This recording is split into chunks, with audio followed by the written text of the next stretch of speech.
નમસ્કાર. આકાશવાણી અમદાવાદ વડોદરા પ્રાદેશિક સમાચાર રીધિ ઉંધાડ વાંચે છે. સૌપ્રથમ મુખ્ય સમાચાર. દ્વિચક્રીય વાહન ચાલકો અને પાછળ બેસનારા માટે ફરજિયાત હેલ્મેટના કાયદાનો કડક અમલ કરવા ગુજરાત વડી અદાલતનો આદેશ. આજથી 15 ઓગસ્ટ સુધી રાજ્યભરમાં હર ઘર તિરંગા અભિયાનનો પ્રારંભ. અમદાવાદ સહિતના 4 મહાનગરમાં તિરંગા યાત્રા યોજાશે. મુખ્યમંત્રી ભૂપેન્દ્ર પટેલ આજે દેવભૂમિ દ્વારકા જિલ્લાના ગાંધવી ગામ ખાતે હરસિદ્ધિ વનનું લોકાર્પણ કરશે. ગોધરા ખાતે આંધ્રપ્રદેશ સરકારની 16 કરોડ રૂપિયાની તુવેરદાળના વેચાણનું કૌભાંડ પકડાયું. અને રાજ્યમાં આગામી 2 દિવસમાં હળવાથી મધ્યમ વરસાદની હવામાન વિભાગની આગાહી. સમાચાર વિગતવાર. ગુજરાત વડી અદાલતે દ્વિચક્રીય વાહનોના ચાલક અને પાછળ બેસનાર માટે ફરજિયાત હેલ્મેટ પહેરવાના કાયદાનો કડક અમલ કરવા આદેશ આપ્યો છે. મુખ્ય ન્યાયાધીશ સુનીતા અગ્રવાલની ખંડપીઠે ફરજિયાત હેલ્મેટના કાયદાના અમલ માટે રાજ્ય સરકારને તાકીદ કરી છે અને અમલીકરણ કરવા 15 દિવસનું આખરીનામું પણ આપ્યું છે. આ ઉપરાંત વડી અદાલતે રોંગ સાઇડમાં બાઇક કે કાર ચલાવનાર સામે પણ કાયદા મુજબ પગલાં લેવા આદેશ કર્યો છે. શહેરમાં ટ્રાફિકની સમસ્યા અને અકસ્માતોની સંખ્યામાં વધારો થયો હોવાથી આ સમસ્યા નિવારવા કાર્યવાહી કરવા, ટ્રાફિક પોલીસમાં ભરતી કરવા અને એસજી હાઈવે પર સર્વિસ રોડ બનાવવાની પણ વડી અદાલતે આદેશ કર્યો છે. આજથી દેશભરમાં શરૂ થનારા હર ઘર તિરંગા અભિયાનના ભાગરૂપે રાજ્યમાં 78માં સ્વતંત્રતા દિવસની ઉજવણી કરવામાં આવશે.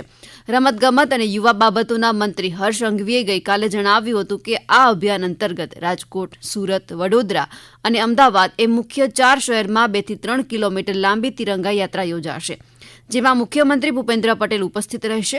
આ સાથે રાજ્યની કુલ 14,292 ગ્રામ પંચાયતમાં તિરંગા યાત્રાની ઉજવણી કરાશે. આ યાત્રામાં રાજ્યભરની અંદાજે 2,200થી વધુ સંસ્થા સહભાગી થશે. રમતગમત મંત્રીએ કહ્યું, રાજ્યના તમામ જિલ્લામાં 50 લાખથી વધુ તિરંગાનું વિતરણ પણ કરાશે. આજે દેવભૂમિ દ્વારકાના ગાંધવી ગામ ખાતે હર્ષદ ખાતે રાજ્યકક્ષાનો 75મો વન મહોત્સવ યોજાશે. મુખ્યમંત્રી ભૂપેન્દ્ર પટેલ 23માં સાંસ્કૃતિક હરસિદ્ધિ વનનું લોકાર્પણ કરશે.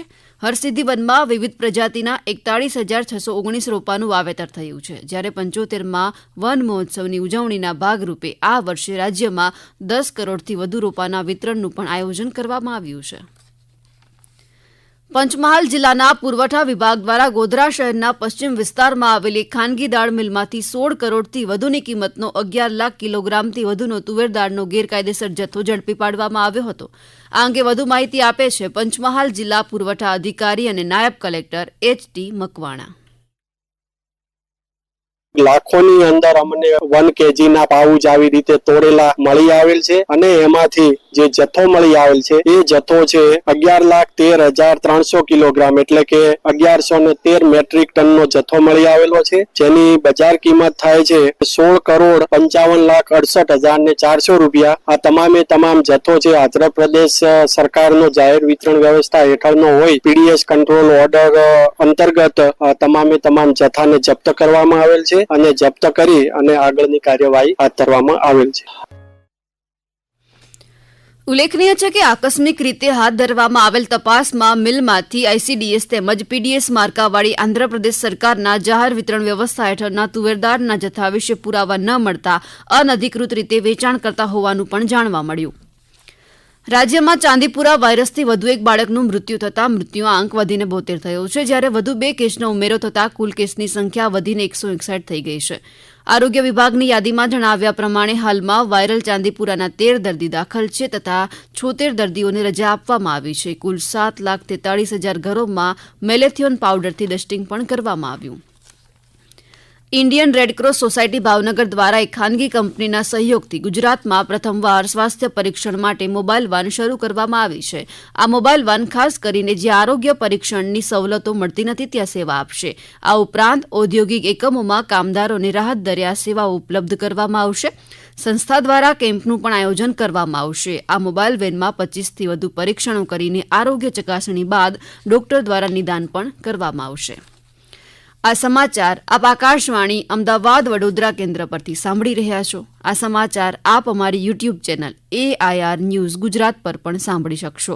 વધુ સમાચાર માટે આપ અમારા ટ્વિટર હેન્ડલ AIR_news_ABને ફોલો કરી શકો છો. સુરત પોલીસે કડોદરા વિસ્તારમાં આવેલા કરિયાણાની દુકાનમાંથી માદક પદાર્થના 25 લાખ રૂપિયાના જથ્થા સાથે એક આરોપીની ધરપકડ કરી છે. નાયબ જિલ્લા પોલીસ અધિક્ષક આઈ.જે. પટેલે આ અંગે માહિતી આપી. કુલ મુદ્દામાલ 26,16,500નો મુદ્દામાલ મળી આવે. આ ગુનામાં વોન્ટેડ આરોપી બાબતે વધુ તપાસ ચાલુ છે.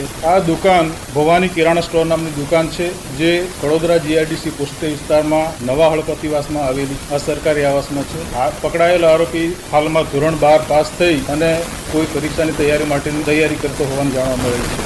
હાલ સુધીની તપાસ દરમિયાન આ બંને આરોપી પૈકીના કોઈ પણ આરોપી વિરુદ્ધ કોઈ ગુનો પહેલા જણાયેલ નથી. બ્યુરો ઓફ ઇન્ડિયન સ્ટાન્ડર્ડ્સ BISના માન્ય લાયસન્સ વિના નિર્મિત રમકડાનું વેચાણ કરતા સુરતની 2 દુકાન રાજેશ્વર ટોય વર્લ્ડ અને નટરાજ ગેમ્સ પર BISના અધિકારીઓ દ્વારા દરોડા પાડવામાં આવ્યા અને ISI માર્ક વગરના કુલ 9,400 નંગ રમકડા પણ જપ્ત કરવામાં આવ્યા છે. હવામાન વિભાગે રાજ્યમાં આગામી 2 દિવસમાં હળવાથી મધ્યમ વરસાદની આગાહી કરી છે. હવામાન વિભાગના જણાવ્યા અનુસાર બનાસકાંઠા, પાટણ, મહેસાણા, સાબરકાંઠા, ગાંધીનગર, અરવલ્લી, ખેડા, અમદાવાદ, આણંદ, પંચમહાલ, દાહોદ, મહીસાગર, વડોદરા ઉપરાંત છોટાઉદેપુર, નર્મદા, ભરૂચ, સુરત, ડાંગ, તાપી, નવસારી, વલસાડ, દમણ અને દાદરાનગર હવેલીમાં હળવોથી મધ્યમ વરસાદ પડવાની શક્યતા છે. ગઈકાલે રાજ્યના 40થી વધુ તાલુકાઓમાં અડધા ઇંચથી ઓછો વરસાદ વરસ્યો. સૌથી વધુ વરસાદ વલસાડના કપરાડા, ડાંગના આહવા, વલસાડના ધરમપુર તેમજ સાબરકાંઠાના તાલોદ તેમજ દક્ષિણ ગુજરાતના અન્ય કેટલાક જિલ્લાઓમાં પણ પડ્યો. તાપીના અમારા સંવાદદાતા નીરવ કંસારા જણાવે છે કે ઉપરવાસમાં ભારે વરસાદને પગલે પાણીની આવક થતાં ઉકાઈ ડેમના 4 દરવાજા ખોલવામાં આવ્યા છે. છેલ્લા 22 દિવસમાં ઉકાઈ ડેમની સપાટીમાં 22 ફૂટનો વધારો નોંધાયો છે. પશ્ચિમ રેલવે દ્વારા હાલમાં અમદાવાદથી મુંબઈ વચ્ચે ચલાવવામાં આવી રહેલી 16 કોચની 2 વંદે ભારત ટ્રેનને સારો પ્રતિસાદ મળતા આગામી સમયમાં 20 કોચવાળી વંદે ભારત ટ્રેન પ્રથમ વખત અમદાવાદ અને મુંબઈ વચ્ચે શરૂ કરવામાં આવી શકે છે.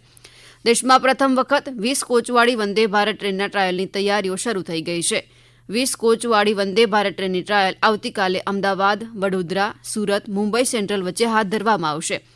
અમારા સુરતના પ્રતિનિધિ જણાવે છે કે આ ટ્રાયલ માત્ર દિવસના સમયે અને યોગ્ય હવામાનની સ્થિતિમાં જ હાથ ધરવામાં આવશે. રાજકોટમાં જન્માષ્ટમીના પર્વ નિમિત્તે 24થી 28 ઓગસ્ટ દરમિયાન લોકમેળાનું આયોજન કરવામાં આવ્યું છે. આ લોકમેળામાં વિવિધ પ્લોટ તેમજ સ્ટોલની સંભવિત હરાજી આજે બપોરે 3:30 વાગે યોજાશે તેમ લોકમેળા અમલીકરણ સમિતિ અને રાજકોટ શહેર એક નાયબ કલેક્ટરની યાદીમાં જણાવાયું છે. સ્ટેચ્યુ ઓફ યુનિટી ખાતે આવતીકાલે વિશ્વ આદિવાસી દિવસ નિમિત્તે આદિજાતિ સમુદાયના વિશિષ્ટ શૈલીના તૂર નૃત્યોની પ્રસ્તુતિ કરવામાં આવશે. સ્ટેચ્યુ ઓફ યુનિટી વિસ્તાર વિકાસ અને પ્રવાસન નિયમન સત્તામંડળ તથા ગુજરાત આદિવાસી સંશોધન અને તાલીમ સોસાયટીના સંયુક્ત ઉપક્રમે આ કાર્યક્રમનું આયોજન કરવામાં આવ્યું છે. સ્ટેચ્યુ ઓફ યુનિટીની મુલાકાતે આવતા પ્રવાસીઓ દેશની સંસ્કૃતિની વિવિધતાના એકતાના દર્શન કરી શકે અને આદિજાતિ સમુદાયોના સમૃદ્ધ સાંસ્કૃતિક વારસાની ઉજવણીના ઉદ્દેશ્યથી સ્ટેચ્યુ ઓફ યુનિટી તંત્ર દ્વારા આદિજાતિ તૂર નૃત્યનું આયોજન કરવામાં આવ્યું છે. ઉલ્લેખનીય છે કે તૂર નૃત્ય એ ધોડિયા જનજાતિના લોકોનું વિશિષ્ટ શૈલીનું પ્રચલિત નૃત્ય છે. અંતે મુખ્ય સમાચાર ફરી એકવાર. દ્વિચક્રીય વાહન ચાલકો અને પાછળ બેસનાર માટે ફરજિયાત હેલ્મેટના કાયદાનો કડક અમલ કરવા ગુજરાત વડી અદાલતનો આદેશ. આજથી 15 ઓગસ્ટ સુધી રાજ્યભરમાં હર ઘર તિરંગા અભિયાનનો પ્રારંભ. અમદાવાદ સહિતના 4 મહાનગરમાં તિરંગા યાત્રા યોજાશે. મુખ્યમંત્રી ભૂપેન્દ્ર પટેલ આજે દેવભૂમિ દ્વારકા જિલ્લાના ગાંધવી ગામ ખાતે હરસિદ્ધિ વનનું લોકાર્પણ કરશે. ગોધરા ખાતે આંધ્રપ્રદેશ સરકારની 16 કરોડ રૂપિયાની તુવેર દાળના વેચાણનું કૌભાંડ પકડાયું. અને રાજ્યમાં આગામી 2 દિવસમાં હળવાથી મધ્યમ વરસાદની હવામાન વિભાગની આગાહી. આકાશવાણીના અમદાવાદ વડોદરા કેન્દ્ર પરથી પ્રાદેશિક સમાચાર પૂરા થયા. નમસ્કાર.